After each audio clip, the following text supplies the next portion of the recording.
ये अब क्या बताऊं, इन्हें ऐसा चौकीदार है ये कि देश लुट जाएगा सारा, पर चौकीदार जो है पाकिस्तान की बिरयानी खाने में लगे रहेंगे। ये वो चौकीदार हैं। आज ये कहाँ है? कैसे नहीं कहते मैं भी सिपाही, मैं भी किसान।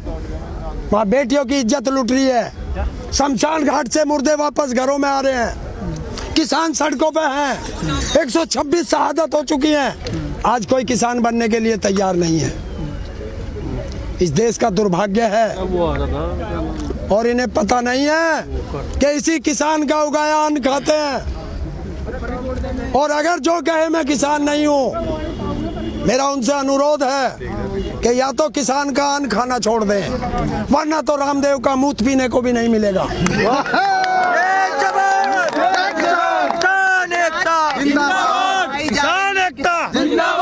किसानों पे जांच एजेंसियां बिठाई जा रही हैं। वहीं दूसरी तरफ एक पत्रकार की चैट लीक होती है, 500 पेज से बड़ी चैट है। उसमें कई ऐसे संवेदनशील मुद्दों पे बात की गई है जो राष्ट्रद्रोह के केस में भी जाती हैं चीजें। वहां अब तक सरकार मौन है, चुप है। अगर सरकार ने उसे पकड़ लिया, वो बंबई में बैठा सबसे बड़ा राष्ट्रद्रोह अर्नव, जिस दिन उसे पकड़ लिया और ईमानदारी से जांच हो गई, तो शायद बीजेपी में एक आध नेता ही बचेगा, सारे तिहाड़ में होंगे।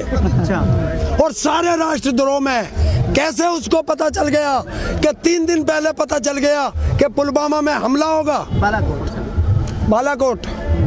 कैसे उसको पता चल गया? कैसे कहता है कि पीएमओ मेरी जेब में है? कैसे कहता है जज को मैं खरीद लेता हूँ? सुप्रीम कोर्ट की विश्वसनीयता पर सवाल उठता है। कैसे 1 मिनट में उसको जमानत मिल गई सुप्रीम कोर्ट से? ये कौन जवाब देगा? पीएमओ उसकी जेब में है, तो इसका मतलब प्रधानमंत्री चोर है, जो सही बात है। चौकीदार नहीं है, चोर है। और आज से मैं उसे चोर कहूंगा। कई किसान नेताओं पर नोटिस आ चुके हैं, उन लोगों पर भी आए हैं जो यहाँ से लगातार आवाज उठाते रहे। आप पर कोई नोटिस पहुंचा? अरे भेज दे, मैं तो चाह रहा हूँ। क्या जांच करेंगे? कौन सा बीजेपी का नेता मेरे से मिलने आया, उसकी जांच करो। कौन नेता बीजेपी का मुझे खरीदना चाह रहा, उसकी जांच करो। हैं? कितनी धन मेरे पे विदेशों से आ गया, उसकी जांच करो। कितनी फंडिंग आ गई, उसकी जांच करो। कितने महल खड़े कर दिए, उसकी जांच करो। अगर इनकी मां ने दूध पिलाया तो एक नोटिस तो भेज दो, भेजते क्यों ना? और जिस किसान को और किसी पत्रकार को नोटिस गए हैं, मुझे पता चला है, वो अच्छे देशभक्त हैं। जिसको भी नोटिस जाए, समझ लेना सरकार की तरफ से ईमानदारी, वो पक्का देशभक्ति का प्रमाण है भाइयों। और जिसको नोटिस ना जाए, चाहे मैं भी हूँ, तो समझ लेना देशद्रोही है। 7 साल क्यों लग गए? अब से पहले भी लोगों को नोटिस दिए जाते थे, उनको आतंकवादी बताया जाता था, टुकड़े टुकड़े गैंग का बताया जाता था। शाहीन बाग में कई लोगों को यूएपीए नोटिस दिए गए। आज तब तक क्यों लोग चुप थे? आज उन्हीं लोगों पर नोटिस आ रहे हैं जो हम लोग चुप थे। देखिए, जिसके घर में आग लगती है वही तो बुझाता है, दूसरा तो खड़ा होके तमाशा देखता है। और ये क्योंकि सब आरएसएस के संगी बन गए थे। हम धर्म पे, जाति पे, मजहब पे बट चुके थे, और हम सब आरएसएस वाले बन गए थे। कच्छाधारी, कच्छा पहन के चौकीदार बन गए थे। अब उनकी आंख खुली है, पता चल रहा है कि जिसको हम चौकीदार समझ रहे थे, वो तो देश का सबसे बड़ा चोर, गद्दार निकला। बहुत बढ़िया, बहुत बढ़िया।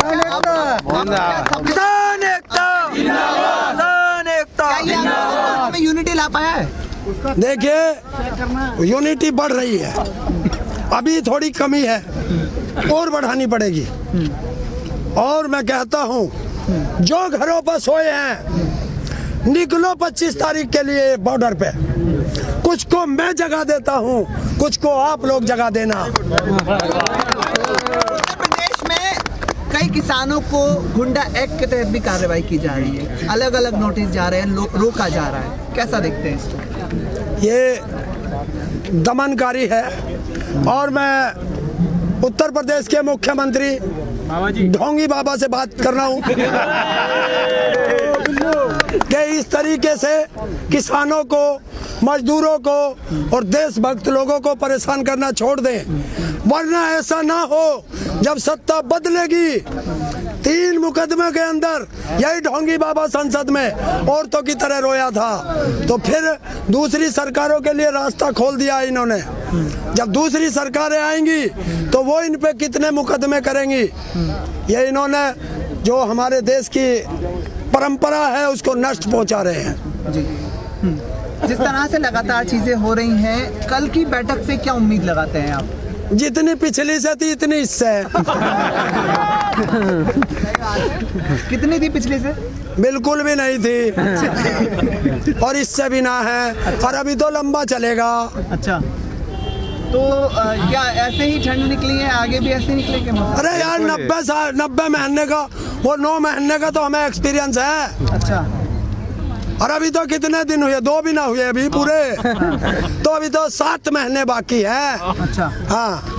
जो किसान है वो बड़े सख्ती से कह रहे हैं कि हम ट्रैक्टर रैली निकालेंगे दिल्ली में, इससे क्या होगा, कैसे दबाव बनेगा सरकार पर? हमें सरकार पर दबाव थोड़ा ही बनाने के लिए ट्रैक्टर रैली निकाल रहे। हम सरकार को बता रहे हैं कि हमारी बातें सुन लो। किसान अभी बॉर्डर पे था, 26 जनवरी को दिल्ली के चारों तरफ मंडराएगा, और ऐसे मंडराएगा जैसे गिद्ध उस पे मंडराता है मांस पे, और ये वो मांस है कि गिद्ध खा जाएंगे इनको।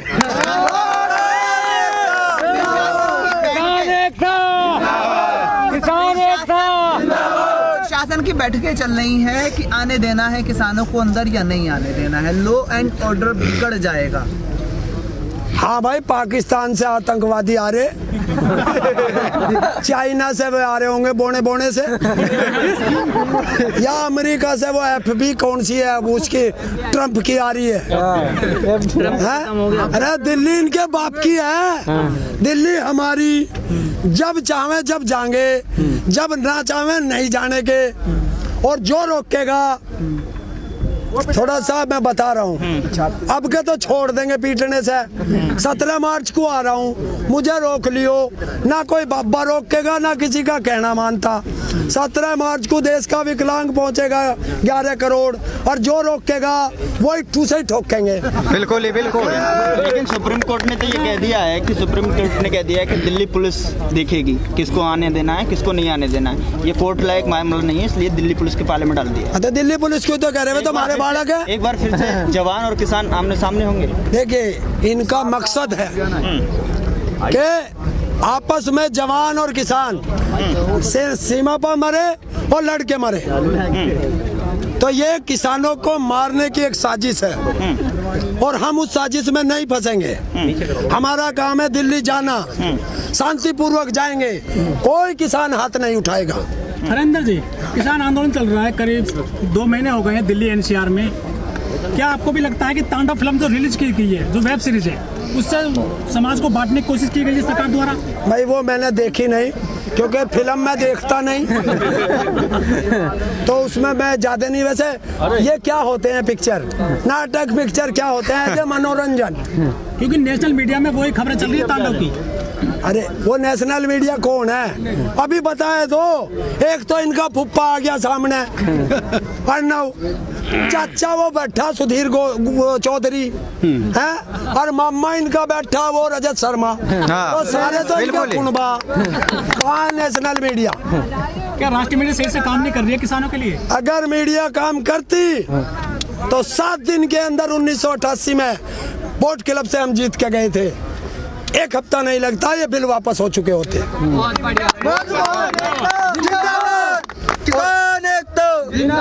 और अब हमें 26 जनवरी को तो हमें जाना ही है। अब हम देखेंगे 1 फरवरी को जो किसानों के साथ होगा उसका पता चलेगा संसद में। जो बजट का फेवर करेगा, जो बजट का सहयोग करेगा, वो देशद्रोही होगा, और जब बजट का विरोध करेगा, किसान की बात संसद में उठाएगा, वो किसान के फेवर में होगा, वो राष्ट्रभक्त होगा। अब हम इन्हें सर्टिफिकेट देंगे, अब देंगे हम इन्हें सर्टिफिकेट। यही बीजेपी अभी तक तो ये हमें नहीं दे। क्या यही बीजेपी करते, यही तुम कर रहे, तो अंतर क्या? बीजेपी से क्या वास्ता? नहीं, वो भी सर्टिफिकेट देती है, आप भी अब हम देंगे असली किसान। वे कौन है बीजेपी? क्या थी ये? आरएसएस जब देश आजादी की लड़ाई लड़ रहा था, ये कहाँ थे? अंग्रेजों के साथ लड़े थे। तो ये कैसे देशभक्त हो सकते हैं? और आज तक वो नागपुर संतरे आरएसएस वालों के उस पे तिरंगा नहीं लहराया। ये तिरंगे का अपमान करने के लिए आए हैं। अगर इनकी माँ ने दूध पिलाया तो आए मैदान में, एक तरफ सारे नेता बैठ जाए, एक तरफ किसान बैठेगा और लाइव चलाओ, पूरा देश देखेगा। 1 घंटे में उसका निष्कर्ष निकलेगा। किसान एकता, जो किसान संगठन है 40 वहाँ मीटिंग करते हैं, तो उसमें आमने सामने तो बैठते ही हैं। वो जो कहते हैं ना, वो कौन बैठता है? वो सरकार के प्रतिनिधि हैं, वे चपरासी हैं तीनों के तीनों। क्योंकि किसान एक बात करते हैं, उठ के जाते हैं अपने आका के पास पूछने, फिर आते हैं, फिर किसान एक सवाल करते हैं, फिर जाते हैं। तो उस आका को ही बैठाओ ना या सबके सामने, पता चलेगा। मोदी बहुत कहता है चाय वाला हूँ, किसान हूँ, व्यापारी हूँ, और हो सकता है किसी दिन जीबी रोड पे पहुँच गया तो ये वहाँ का भी बेटा बता देगा।